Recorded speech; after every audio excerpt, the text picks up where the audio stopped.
Hi everyone, I'm Rosemarie Miller and I am backstage at the Forbes BLK Summit with Tirza Barnes, CEO and Senior Consultant at Tirza Motivates. Thank you so much for joining us today. My pleasure. Tirza, could you tell us a little bit about your business? Yes, absolutely. We do professional development training and personal development coaching. So Tirza Motivates is a hybrid service.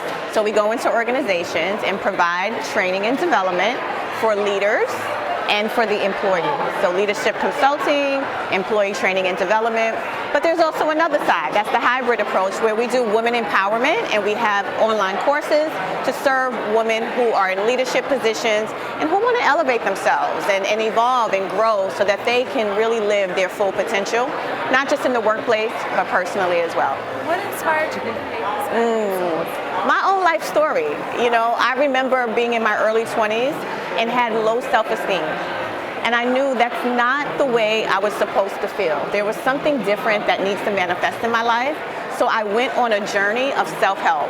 And from that experience of listening to people like Oprah Winfrey, Tony Robbins, and all the greats, I had and developed a passion for developing people. And so that's the essence of Tirza Motivates. We are the source of people development. So what challenges did you face while behind this company? Yeah, when I was experiencing my own low self-esteem, self-doubt, imposter syndrome, asking myself, do I belong here? Why am I here? And thinking the people who were successful were special. But then when I discovered who I truly am and the impact that I can make and the talents and the gifts and the personality that I have, once I became in tune with that, I realized it's not about me not being better than someone else or being less than someone else. It's just about me tapping into my power, my potential, understanding what it is that I have to offer the world. And so I take that from my own learning. I always say from my life journey to yours, impart that teaching and that learning to other people in their lives, in the boardroom, but also outside of the boardroom, when it's retreats or conferences or if I'm being a keynote speaker. So what are some of the highs and lows of being an entrepreneur? Great question. I was just having this conversation earlier. You initially go through the process of asking yourself, can I actually do this? Can I actually sustain a lifestyle with being in business on my own? That's a very important piece. And so I had to overcome that process. And then the next thing is carrying out the vision that I have. I trust myself. I know what I'm great at. I know what I can bring to my community and the people who hire me. And so being able to make sure I make impact, and when I have a vision, being able to carry it out.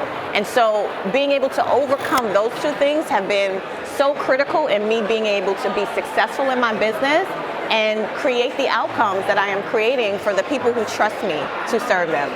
What's something that you wish you know before you started this business? Boy, let me think about that. You know, networking is so important. That's why this event is powerful and it's necessary. Your relationships open doors, period. The connections you have are so necessary for growth. When I started my business, when I went out on my own 4 years ago, I was able to reconnect with my network from when I was doing my 9 to 5. I had already established a relationship with people, a respectful relationship. I already had credibility, and that was essential for me being able to do what I'm doing now in my own business. I proved myself when I was working the 9 to 5. People trusted me. And so because they trust me, they're willing to hear what I have to say. They're willing to give me a seat at the table to see what I'm offering. And then once I have them at the table, here's another thing you need to know. How to sell yourself, how to communicate your service, how to be persuasive and show outcomes and bring data to the table so that though we have a relationship, they want to help me, but once they have a conversation with me and they see I have something to offer that's tangible, that's when you get the hire.